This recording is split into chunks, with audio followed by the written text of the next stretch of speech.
Okay, so I'm back, and I wanted to add a little bit to this video because yesterday I was talking about more process. Now I've kind of done some thinking and actually created something new to add. So decided to revamp the existing structure from my old mind map into this. So it is currently a very rough mosaic of the same idea. But as I said yesterday, I have this neoliberalism tree and a globalization tree, and they are pieced together. And what I'm having issues with though is in the middle, like I was saying, the education and revolution piece that I want to be breaking through.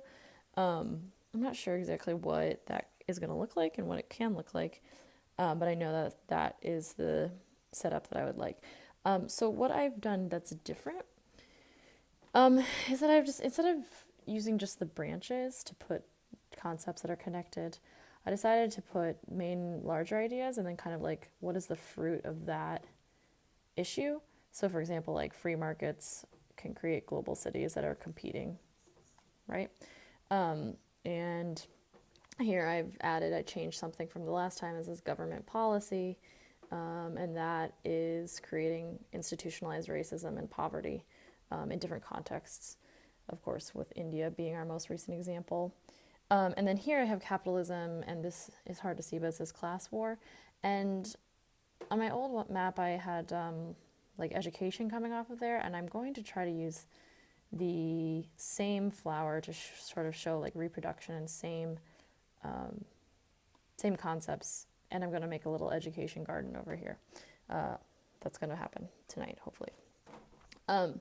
So then over my globalization tree, I've also been using ladybugs to show similar but conflicting ideas that are causing tensions in general. So for example, like we have, it's hard to see, universalism and cultural pluralism, or modern versus traditional. So they exist and they work together, but they also kind of pull at each other to create tensions.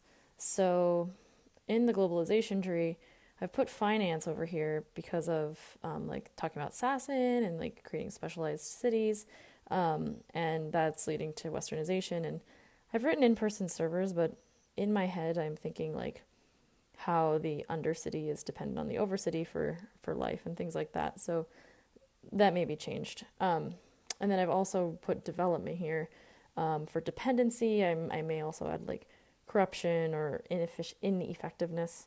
That kind of overlaps with my other class. And then I also have like global institutions like UN and with global policies like education for all, and human rights, as it contradicts with the idea of human capital. So that is my mind map. I've had a lot of fun kind of making it very artistic, and I've maybe gone a little overboard. I don't know. But yeah, I would love any feedback about, like I was saying, like kind of like the break in the positivity coming from this type of education, not the education based on capitalist ideals, but in fact the revolution as Anion was describing, and any other like comments about adding new ideas, because I feel like it was really hard to enhance what had been there instead of just rearranging, which I did a little bit of. But I feel like it was kind of like we were reiterating a lot of the same ideas that we had already discussed before. So yeah, that's where I am. Thanks.